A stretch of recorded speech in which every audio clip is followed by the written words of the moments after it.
Friends, তোমরা সবাই কেমন আছো? আমি ভালো আছি। অনেকদিন পর আবার ভিডিও বানাচ্ছি। দেখতেই পাচ্ছ তোমরা, আমি এখন ভিডিও বানাতে পারছি না, প্রায় অনেক দিন হয়ে যাচ্ছে। প্রত্যেকবারই তোমাদেরকে বলছি ভিডিও বানাবো, প্রত্যেকদিন ভিডিও বানিয়ে হয়ে ওটাও হচ্ছে না, সম্ভব হচ্ছে না। তাই কখনো কখনো ছোটো ছোটো ভিডিও দিয়ে দিচ্ছি, আবার কখনো কখনো দিচ্ছি না। তাই জন্য আগেই বলছি সরি। এখন আজকের আবার আমি একটু ভিডিও বানাচ্ছি। আজ আসলে পুজো প্রায় এসেই গেছে সামনে, তোমরা সবাই জানো। সবাই পুজো ভালোভাবে কাটিও। আর আমিও পুজোর কেনাকাটা করে ফেলেছি, সেগুলো তোমাদের সাথে অনেক কিছু শেয়ার করতে পারিনি। আমার এবছর অনেক কুর্তি হয়েছে, সেই কুর্তিগুলো তোমাদের সঙ্গে এখনও পর্যন্ত আমি শেয়ার করতে পারিনি। আমি ঠিক করেছি এবছর তোমাদেরকে আগে থাকতে দেখাবো না। আমি প্রত্যেক দিন কুর্তিগুলো পরবো আর তোমাদেরকে পরে তারপরেই ভিডিও বানাবো, তখন তোমাদেরকে দেখাবো। তাই জন্য দেখাইনি এবছর। আমি জুতো, তারপর দিদি এসেছিলো, দিদির সাথেও কেনাকাটা করতে গেছিলাম। তারপরে দিদির মেয়ের জন্য কিনেছি, আমার মেয়ের জন্য কিনেছি, দিদি দিয়েছে, আমার মেয়েকে আমাকে দিয়েছে। তো যাই হোক, সব মিলিয়ে মিশিয়ে, আর প্রত্যেক বছর আমার বান্ধবী দেয়, সব মিলিয়ে মিশিয়ে আর কি প্রচুর কেনাকাটা হয়েছে, প্রচুর আনন্দ হয়েছে। সব কিছু তোমাদের সাথে সত্যি দেখাতে পারিনি, সবসময় সম্ভব হয়ে ওঠে না। রাস্তাঘাটে তোমরা তো জানোই, আমি অত ভালো ভিডিও হয়তো তোমাদের মতন পেরে উঠি না, লজ্জা লাগে একটু। এখন আগে থেকে লজ্জা নেই, কিন্তু তবুও মানে সবসময় তো ক্যামেরা অন করে আর ভিডিও বানানো সম্ভব হয়ে ওঠে না। দেখো, আজকের আমার এখনও স্নান হয়নি, স্নান হয়নি বলবো না, সকালবেলায় একবার বাসি জামাকাপড় ছেড়ে স্নান হয়েছে। তারপরে কাজ বাজ সেরে যে স্নানটা হয় সেটা এখনও হয়নি, কারণ আমার এখনও ঘরের কোনো কাজই হয়নি। তাই ভাবলাম তোমাদের সাথে একটু গল্প করে নিই। অনেক দিন তোমাদের সঙ্গে কোনো গল্প করতে পারছি না, তাই জন্য আজকে ভাবলাম একটু গল্প করি। তোমাদের সাথে অনেক কিছু বলার আছে, অনেক কথা জানানোর আছে, অনেক কিছু শেয়ার করার আছে। আমি একটা জব করছিলাম, তোমরা জানতে, সেই জবটা আমি ছেড়ে দিয়েছি। ছেড়ে দিয়ে নতুন আরেকটা জব জয়েন করেছি, সেটা তোমাদের সাথে আমি শেয়ার করিনি। সেটা জানাবো বলেই আরও ভিডিওটা বিশেষ করে বানানো। আমি একটা স্কুলে জব শুরু করেছি, তোমাদের সবার আশীর্বাদে আমি একটা জব পেয়েছি, সত্যি খুব ভালো। সেটা হচ্ছে স্কুলে আমি জবটা করছি। আমার প্রথম একটু কেমন লাগছিল, সবাই অচেনা অজানা, আস্তে আস্তে একটু ভালো লাগছে। অ্যাডজাস্ট করতে হতো, নতুন জায়গা, সময় লাগে। তো যাই হোক, স্যালারিটা খুব বেশি নয়, মোটামুটি আর কি। সাইডে কিছু টাইমিংটা অনেকটা কম, তাই সাইডে কিছু করবো ভাবছি, তবে কী করবো এখনও ভেবে উঠতে পারিনি। তোমরা বলো কী করা যায়। তো যাই পুজোর কেনাকাটা করেছি, সেগুলো তোমাদেরকে এখন আমি কিচ্ছু দেখাবো না, সব পুজোর সময় দেখাবো একটা করে। তবে আমি আজকে রান্নাটা করেছি, সেই রান্না করাটা শেয়ার করিনি, তবে রান্না কমপ্লিট হয়ে গেছে, এখন খাওয়া হয়নি, প্রায় 4টে বাজে এখন, এখনও খেতে পারিনি। এবারে আমি খাবো, মেয়েও খায়নি। এইরকম মেয়ে ঘুমিয়ে পড়েছে, স্নান টান করে এসে কী করবো, ওকে ডেকে তুলে তারপরে খাবো। মেয়ে, আমি, মা তিনজনে একসাথে খাবো। মেয়ের আবার পড়া আছে, স্যার আসবে বাড়িতে পড়াতে। পর কিছু মোছানো হয়নি, সেগুলো মুছতে হবে। আমি মেনুটা তোমাদেরকে দেখাচ্ছি, আমি কী রান্না করেছি। আমি আজকে একটু কষিয়ে রান্না করেছি অনেক দিন বাদে, কারণ হচ্ছে খুব খেতে ইচ্ছা করছিল, একটু বেশ কষা তেলে ঝোলে বলে খাবো আর কি। তাই জন্য রান্নাটা করেছি আজকের আমি। আজকে মা রান্না করেনি, মা আজকে ঘরের কাজ কিছু সেরেছে। পুজো এসে গেছে মহালয়ার সামনে, কারণ হচ্ছে মা ঘরটা একটু ঝেড়েছে, তারপরে তোমার তোষকগুলো রোদে দিয়েছিল, সেগুলো পেতেছে। তা মা টুকটাক ঘরের কাজ করেছে, আমি শুধু রান্না করেছি, বাসন মেজেছি, আর মা গ্যাসটা পরিষ্কার করে নিয়েছে, আর বিছানা মাই তুলেছে। আজকে আমি এগুলো কিছু করিনি। বাজারে গেছি, ঘুম থেকে উঠেছি অনেকটা দেরি করে, 11টায় বাজারে গেছি। বুঝতেই পারছি তাহলে কত বেলায় রান্না হয়েছে। জাস্ট কিছুক্ষণ আগে নয়, মানে 3টের সময় আমার রান্না কমপ্লিট হয়েছে। এখন একটু বসে রয়েছিলাম, আমি বসে আর কি ফোন ঘাটছিলাম। তারপরে ভাবলাম না, একটু তোমাদের সাথে গল্পটাই করি, অনেকদিন ভিডিও দেওয়া হচ্ছে না, তাই ভিডিওটা দিয়েই দিই। আমার ভিডিওগুলো হয়তো একঘেয়ে হয়ে যায়, সবসময় এই নাইটি করে সাজুগুজু করে করি না, তোমাদের সঙ্গে অন্যরকম নাচ গান এগুলো করি না। কিন্তু সত্যি দেখো, আমি তো তোমাদেরকে আগেও বলেছি, আমি ওরকম ভিডিও বানাতে পারি না, কারণ আমি অত ভালো নাচতেও পারি না, আর অত ভালো গানও জানি না যে আমি গান করবো বা নাচ করবো দেখাবো। আমি যেরকম সাধারণভাবে থাকি সেরকমই নাইটি করেই ভিডিও করি। তোমাদের হয়তো একঘেয়ে লাগছে নাইটি করে ভিডিও দেখতে, কিন্তু কিছু করার নেই, বিশ্বাস করো। আমি কী করবো, আমি যখন কোথাও ঘুরতে যাবো তখন নিশ্চয়ই ভালো সুন্দর করে সাজুগুজু করে তোমাদের সঙ্গে ভিডিও বানিয়ে তোমাদের সঙ্গে শেয়ার করবো। এখন তোমরা আমাকে এইভাবেই দেখো, আর আমি অতও খারাপ করি না, তাই না বলো? খারাপ লাগলেও তোমরা দেখো, এটা আমার খুব ভালো লাগে যে না আমার ভিডিওটা তোমরা দেখো, এটা সত্যিই আমার অনেক বড় পাওয়া। আমি অনেক দিন ধরে ভিডিও বানাচ্ছি, কিন্তু তোমাদের সাপোর্ট পেয়ে, মনে সাহস পেয়ে আমি ভিডিওটা বন্ধ করিনি, ভিডিওটা চালিয়ে যাচ্ছি। জানি না কোনো দিন আমি ভিডিও বানিয়ে কোনোদিন প্রতিষ্ঠিত হব কিনা জানি না, তবে ভিডিও বানাচ্ছি, আমার ভালো লাগছে বানাতে, তাই জন্য বানাচ্ছি। আমি তোমাদেরকে রান্নাটা দেখাই, আমি কি রান্না করছি। তো বিছানাটা দেখো কতটা ফুলে ফেপে উঠেছে। মা দেখো বিছানাগুলো তুলে কি সুন্দর টান টান করে গুছিয়ে নিয়েছে। এই দেখো আমাদের তোষক নতুন করেছে মা, লোক দিয়ে করিয়েছে আর কি। আমাদের আগের তোষকটা একটু নষ্ট হয়ে গেছিলো, তাই মা আবার তোষকটা নতুন করে করিয়েছে, লোক এসেছিলো বাড়িতে। আর আমি কি কি রান্না করেছি দেখো, মা সুন্দর করে ঘরটা গুছিয়ে নিয়েছে। আর এই দেখো আমার মেয়ে দেখো শুয়ে পড়ে চড়ি করে, এই ঘরে বাসন, ঠাকুর বাসন সব বিছানাটা তোলা কমপ্লিট। এবার শুধু এটার মধ্যে রুটি আছে, সকালবেলা টিফিন হয়েছিল আমাদের আজকে রুটি আর আলুর তরকারি। আর আমি কি রান্না করেছি দেখো, এইটা আমি করিনি, ভাত, এটা হচ্ছে ভাত, এটা আমার মা বানিয়েছে। আর আমি কি রান্নাটা করেছি দেখো, এই দেখো জল করছে দেখো, ঘামের জল, এটা হচ্ছে ঘামের জল, দেখতে পাচ্ছ। এটা হচ্ছে লোটে মাছ, অনেকে বলে নেয়ারি মাছ, এটা আমরা বলি লোটে মাছ। আর হচ্ছে এই দেখো চিকেন, কষা কষা চিকেন, দেখতে পাচ্ছ। এই রান্নাগুলো আমি বানিয়েছি, আর কিছু রান্না করা হয়নি, দেখতেই পাচ্ছ। এই দুটো রান্নাই হয়েছে, তাই এই দুটো তরকারি দিয়েই খাওয়া হবে। তবে রান্নাটা দেখেছো তোমরা, যার যার ইচ্ছা আছে আমার হাতের রান্না খেতে, তারা চলে এসো আমার বাড়িতে। আমি করেছি যেগুলো সেগুলো খাওয়াবো। আমি রান্না অত খারাপ করি না, একটু রিচ করে করি, কিন্তু ভালো হয় আমার রান্নাটা। মোটেও শরীর খারাপ হবে না, রোজ দিন করি না, একটা দিনই করি ছুটির দিন। এখন আমার সপ্তাহে 2 দিন করে ছুটি, শনি রবি যেহেতু স্কুল ছুটি, মানে আমার ছুটি, বুঝতেই পারছো। তা তোমরা আমাকে একটু জানিও যে পার্ট টাইম কিছু করা যায় যেটা আমি করতে পারি। তা এবার আমরা খেয়ে দিয়ে নিই। খাবার দাওয়ার পর আমি এখনও ঘরটা বুঝিনি, আমি মাকে বলেছি আগে খেয়ে নেবো, খেয়ে দিয়ে ঘর পুছে তারপরে স্নান করবো। বুঝতেই পারছো, স্নান না করেই খেয়ে নেবো। আজকে কিছু করার নেই, 4টে বেজে গেছে, প্রচণ্ড খিদে পাচ্ছে, পেটে ছুঁচো ডাক মারছে। আর মেয়েও শুয়ে পড়েছে, মেয়েকেও তুলে খাওয়াতে হবে, অনেকটা বেলা হয়ে গেছে আজকে। তাই আগে খেয়ে নিই, তারপরে খেয়ে দিয়ে কাজ বাজ শেষ স্নান করবো, ঠিক আছে? তারপরে আবার তোমাদের সঙ্গে গল্প করবো, আগে খেয়ে নিই। এই দেখো আমার খাওয়া দাওয়া হয়ে গেছে, খাওয়া দাওয়া কমপ্লিট করে এই দেখো আমি কি করছি, একটা বিশাল বড় একটা কাজ করছি। সেটা হচ্ছে পেঁয়াজটাকে আমি কেটেছি, দেখা যাচ্ছে না কিন্তু, পেঁয়াজটাকে আমি কেটেছি, 2টো পেঁয়াজ আমি কেটেছি, কেটে এটার রসটাকে আমি বের করেছি ছাঁকনি। এই দেখো ছাঁকনির ডান্ডা নেই, ছাঁকনির মুখটি শুরু আছে। আমি এটা করছি তার কারণ হচ্ছে আমার মাথায় মাখ দেবো, বুঝেছো? সামনে পুজো এসে গেছে, একটু সাজুগুজু করতে হবে, আমার মাথাগুলো চুলটা টাক হয়ে যাচ্ছে, তাই জন্য এইটা চুলটা না ভীষণ রাফ হয়ে গেছে। যাদের হয়ে গেছে এরকম তারা কিন্তু এটা করতে পারে, ভীষণ উপকার। বাইরের কোনো প্রোডাক্ট আমি ইউজ করি না, যদিও সেটা হচ্ছে স্কিনেই বলো আর মাথার চুলেই বলো, যা করি আমি ঘরোয়া, আমার অত পয়সা নেই, আমি কিনতে পারি না।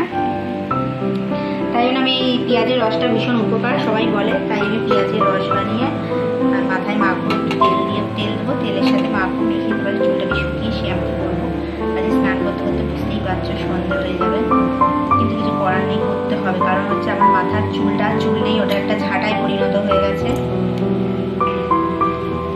এই দেখো আমি রস বানাচ্ছি, দেখো, কিন্তু অত ভালো আমি পারছি না, জানো তো।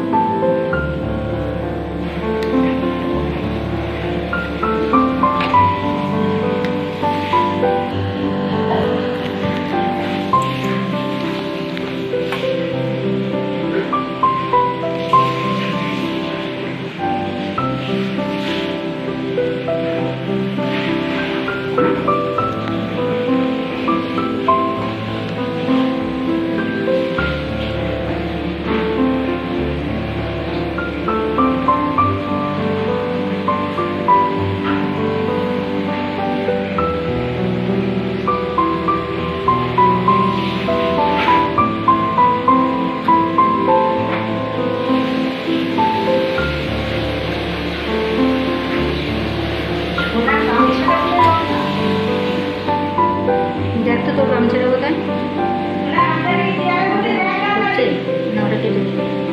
দেখো পেঁয়াজের রসটা কমপ্লিট। এবারে আমি কি মেশাচ্ছি দেখো, এই দেখো এই তেলটা এবার আমি এর সাথে মেশাবো অল্প,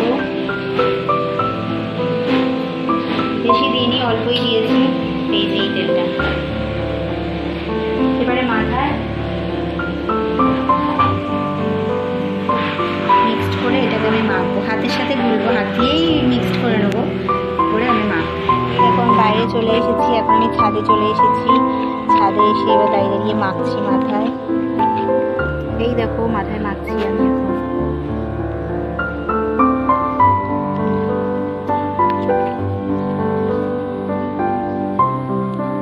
একা একা মাখছি তো অত ভালো হয়তো মাখতে পারছি না, কিন্তু ওই যা পাচ্ছি মাখছি।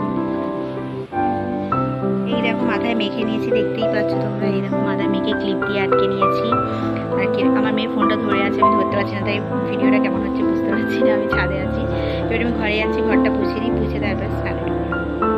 তারপর তোমাদের সঙ্গে পরে গল্প করবো, ঠিক আছে? এখন টাটা।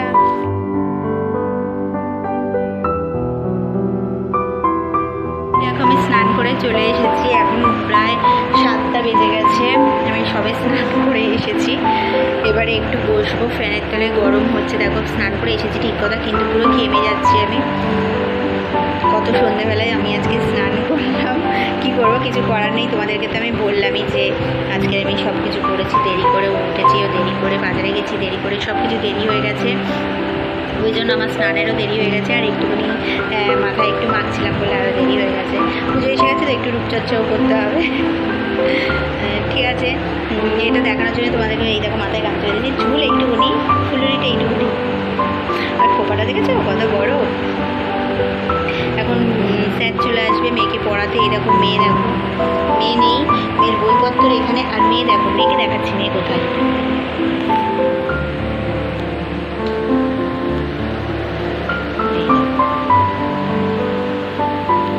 দেখতে পাচ্ছ ওই ঘরের রান্নাঘরের লাইটটা অফ করা, তাই জন্য অত ভালো দেখতে অন্ধকার লাগছে। দেখেছো মেয়ে মায়ের সাথে ফোন ঘাটছে, আর বইগুলোকে এখানে ছড়িয়ে রেখে দিয়ে চলে গেছে। মানে দেখাচ্ছে আমি বিশাল পড়াশোনা করছি, কিন্তু অ্যাকচুয়ালি কিচ্ছু পড়াশোনা করছে না, বই এখানে আর ওখানে। ওর পুজো শেষ হলেই পরীক্ষা, আবার পুজোর আগেই একটা পরীক্ষা ওর আছে। ওকে দেখলে মনে হচ্ছে বলো যে ওর পরীক্ষা আছে। ঠিক আছে চলো, স্যার চলে আসবে এক্ষুনি। আমি মাথাটা মুছে নিয়ে একটু বসি, তারপরে স্যার আসলে একবারে চা করবো, তখন মাকে দেবো, আমি নিজেও খাবো। তোমাদেরকে আগেই বলেছি আমি সরি, আমি প্রত্যেকদিন ভিডিও দিতে পারছি না। আমি এখন নতুন জায়গায় একটা জব করছি, যেটা তোমাদেরকে আমি বলেছিলাম যে আমি একটা স্কুলে জব করছি। আর দাঁড়াও আমি একটা স্কুলে জব করছি, আমি তোমাদেরকে বলেছি। অ্যাকচুয়ালি হয়েছেটা কি বলো তো, ভগবানের অশেষ কৃপা আর তোমাদেরও অনেক ভালোবাসা ছিল বলে আমি এই জবটা পেয়েছি। হয়তো স্যালারি বেশি নয়, কিন্তু তবুও একটা সম্মানের, জানো তো, মানে স্কুলের কাজটা মানে বিশাল সম্মানের, মানে ভীষণ ভালো লাগছে। আমি ক্লাস অ্যাসিস্ট্যান্ট হয়ে ঢুকেছি, আর জবটা আমি পেয়েছি একজনের সোর্সেই, একটা টিচার, ওই স্কুলেরই একটা টিচার। ট্রেনে যাওয়া আসার পথে তার সাথে আমার বন্ধুত্ব হয়। তাকে আমি কী বলেছি, হয়তো ভগবানের মতন আমার থেকে হাত বাড়িয়ে দিয়েছে। সে আমাকে প্রচুর হেল্প করেছে, সে আমাকে ওই স্কুলে জয়েন করিয়েছে। কী বলবো, ওর সাথে বন্ধুত্ব হওয়ার পর ও আমাকে বলেছে তুমি এখানে জব করো। ওর থ্রুতেই আমি ওখানে ঢুকেছি, ইন্টারভিউ দিয়েছি, দিয়ে তারপরে জবটা পেয়েছি। স্যালারিটা খুব বেশি নয়, তবুও ওটা অনেক যেহেতু সম্মানজনক, আর অনেক ভালো, টাইমিংটাও কম আছে, মেয়েকে একটু সময় দিতে পারবো। সেই কারণেই আমি ভাবলাম ঠিক আছে, সাইডে আমি অন্য কিছু ভাববো, করি জবটা। তো ওই জবটা ছেড়ে দিয়েছি, দিয়ে এই জবটা জয়েন করে ফেলেছি। আর তোমাদের ভালোবাসা তো আমার সাথে রয়েছেই। আর প্লিজ প্লিজ প্লিজ তোমরা সবাই আমাকে একটুখানি সাপোর্ট করো, সবাই আমাকে সাবস্ক্রাইব করো, আমার ভিডিওগুলো পুরো দেখো, ভালো না লাগলেও দেখো, যাতে আমি কিছু অন্তত নিজেকে দাঁড় করাতে পারি, মানে নিজে যাতে কিছু করতে পারি। কারোর উপর আমি চাই না আমি ডিপেন্ড হতে, মানে কেউ আমাকে সাহায্য করুক, এটা তো সাহায্যটা তো আলাদা, কিন্তু অন্যের ওপর ভরসা করে আমার মাকে দেখতে হয়। আমাদের জানোই আমার কেউ নেই, মা আর মেয়ে ছাড়া, দিদি জামাইবাবু এরাই, আর এদেরকে আমাকে দেখতে হয়, মাকে মেয়েকে। তাই এদের দায়িত্ব আমার, তাই আমি যেন মাকে মেয়েকে নিয়ে ভালোভাবে ওদের দায়িত্ব পালন করে যেন নিজে যেন ভালোভাবে থাকতে পারি, ওদেরকে ভালো রাখতে পারি, সেই জন্য নিজে যেন দাঁড়াতে পারি, মোদ্দা কথা ভালোভাবে যেন সব কিছু চালিয়ে নিতে পারি। তাই সব সমস্যা আসলেও আমি জানি না কিভাবে ভগবান আমাকে ঠিক সাথ দিয়ে দেয়। অনেক সমস্যা আসে আমার জীবনে, তোমাদেরকে তো আমার প্রচুর গল্প শুনিয়েছি আর তোমরা সবই জানো। তবুও যাই না, তার মাঝখানেও আমি কখনো খারাপ কখনো ভালো আছি। আর তোমরা তো রয়েছেই খারাপ থাকলেও ভালো করে দেওয়ার জন্য। ঠিক আছে, তোমরা সবাই আমাকে একটু সাপোর্ট করো, সবাই আমাকে ভালোবাসা দিও, যেমন দিচ্ছ তেমন দিও, আর বেশি বেশি দিও। আমিও তোমাদেরকে অনেক অনেক অনেক অনেক অনেক ভালোবাসি। তোমাদের জন্য আমি ভিডিও বানাতে পারছি, কি বলবো, সাহস করে। আমি প্রথমে যেরকম ভিডিও বানাতাম আর এখন যেরকম ভিডিও বানাচ্ছি তোমরা দেখতে পাচ্ছ অনেকটা চেঞ্জ আছে। কারণ তখন কথা বলতে গেলে হাজার একটা কথায় স্লিপ খাচ্ছি, ভুল হচ্ছে, বলতে পারছি না, কি বলবো, লজ্জা লাগছে, হাসছি। এখনও লজ্জা লাগছে না বলবো না, লাগছে, কিন্তু তবুও তখনের তুলনায় অনেকটা কম। তোমাদের সাথে অনেক কথা শেয়ার করতে পারছি, অনেক নিজেকে ফ্রি করতে পারছি, এগুলো আমার সত্যি খুব ভালো লাগছে। আমি পারবো এটা জীবনে কখনো ভাবিনি, তোমাদের জন্যই আমি পেরেছি। তোমরা সাহসটা দেখিয়েছো, আমার দিকে হাত বাড়িয়ে দিচ্ছ, তাই আমি সাহসটা করেই এগিয়ে গেছি লজ্জা না পেয়ে। ঠিক আছে, আমি যেন পারি ভিডিওগুলো বানাতে, আর আমি চেষ্টা করি যে প্রত্যেকদিন ভিডিও বানাবো, কিন্তু সত্যি কথা বলতে হয়ে ওঠে না, একদম আমি পেরে উঠছি না যে রোজ দিন ভিডিও বানাবো, হয়ে উঠছে না। তার জন্য আমি সরি বলছি, তোমাদের প্রত্যেকের কাছে বলছি সরি সরি সরি। তোমরা প্লিজ রাগ করো না কেউ, আমি চেষ্টা করবো ভিডিও বানানোর, যখন যেরকমভাবে পারবো আমি ভিডিও বানাবো। আর আজকের ভিডিওটা কেউ স্কিপ করবে না, সবাই পুরো ভিডিওটা দেখবে, পুরো ভিডিও দেখবে। আর যার ভালো না লাগবে সেও দেখবে, কমেন্ট করবে, কি বলবো, সাবস্ক্রাইব করবে, যে করনি সে করবে। আর কি বলবো, আমার এই একটা ভিডিও তোমাদের ভালো না লাগলেও দেখতে হবে, কি করবো, আমি মানুষটাই ত্যাগ। ঠিক আছে, চলো ভিডিওটা আজকের মতন এতটুকুই, টাটা।